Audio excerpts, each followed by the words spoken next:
lifetime of achievement in the game included his win at the 1964 U.S. Open at Congressional and 35 years in the broadcast booth. Let's take a look at the iconic career of Ken Venturi.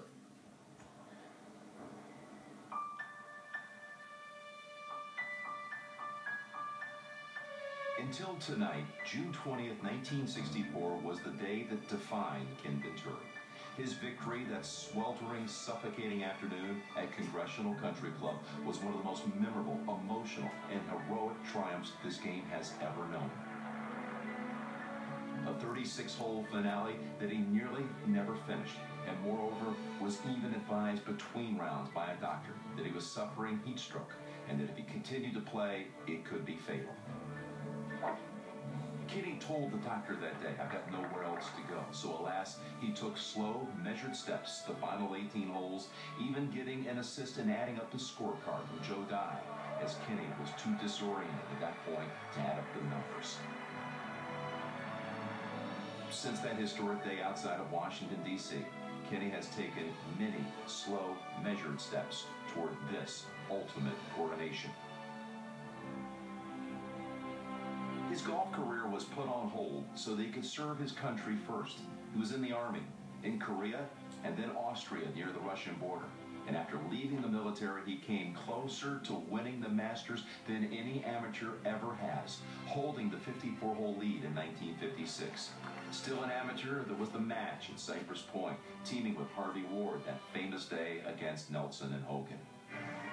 Venturi has the honors and is after his 10th consecutive tournament round in the 60s. Once out on tour, he won in his first start in St. Paul. There would be 14 victories in all in a very short playing career. Ken Venturi playing his first tournament after a several-month layoff because of an unusual circulatory illness. Injuries crippled the length of his playing days, most notably carpal tunnel syndrome that reduced him to about a 10-year window. Those injuries led to his next life, where most of us knew him as the voice that documented so many of the most important golf tournaments we ever watched. With us out on the course will be the 1964 United States Open champion and the 1964 Hartford Open champion, Ken Venturi. His years of commentating made him not only the longest analyst in American television golf history, but the longest-running lead analyst we've ever had for any sport in our country's broadcast history. Great calls.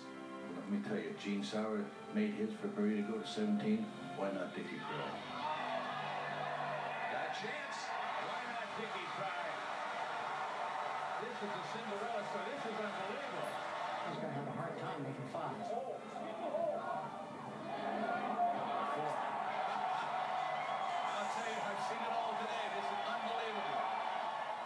Heartfelt emotion. I've said many times, Pat, after the money has spent, the trophy lingers on, and the memory of that applause, Peter Jacobson will never forget. A knack for feeling the moment. What a round. What play.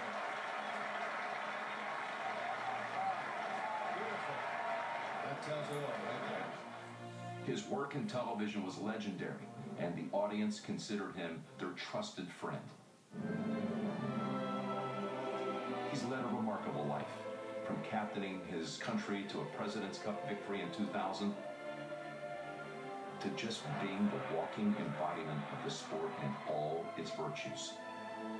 So tonight we honor the son of Fred and Ethel, the father of Matt and Tim, husband of Kathleen, with a recognition that I know means the world to him. The greatest reward in life is to be remembered. And thank you for remembering me.